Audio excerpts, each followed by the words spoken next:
Hey YouTube, and welcome to the first episode of All Knives Matter. I'm your host, Knight16, and as the title implies, we don't care what kind of knife. I love all knives.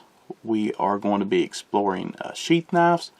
We're going to be exploring flipper knives, spring assisted. We're going to be exploring slip joint knives, classic knives, camping knives, and we're going to be exploring OTF knives, which is what is in this little box. So thank you for clicking on this video. If you're interested in more knife videos, check the description below, and let's jump right into this. So this knife, in my opinion, is the very best way to get into OTFs. Now some of you may be wondering, what does the term OTF stand for?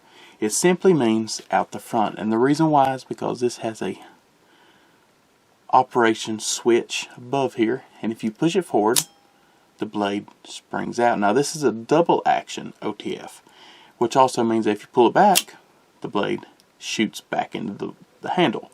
This is a great little knife.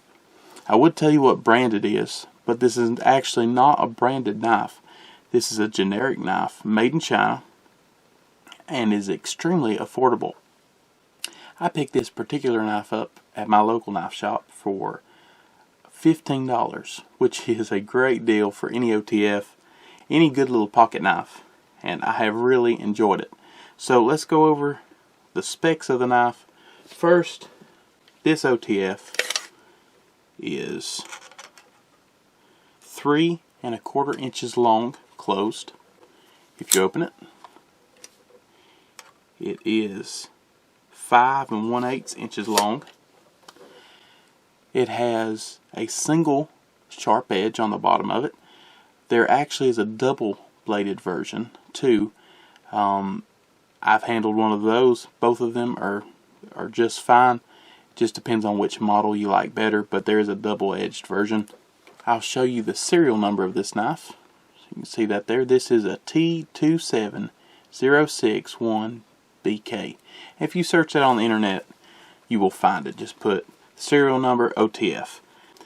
On the top here we have the switch, and it has some jimping on it so that you can push it backwards and forwards pretty easy, and I have to tell you, this is pretty addictive and very enjoyable. It has some serrations on the top. It also has some serrations on the bottom so you can have a good grip when you are opening and closing it. Has a lanyard hole, which on a small knife like this, it might be a good idea to put a lanyard. I don't know, it just depends on what you want to do. On this side, it has 6 star screws, so if you feel ambitious, you can take it apart. You can see that the knife is not in the center, and I believe that's because the spring mechanism is on this side. So you see how that works. It's just a really great knife. We'll open it up.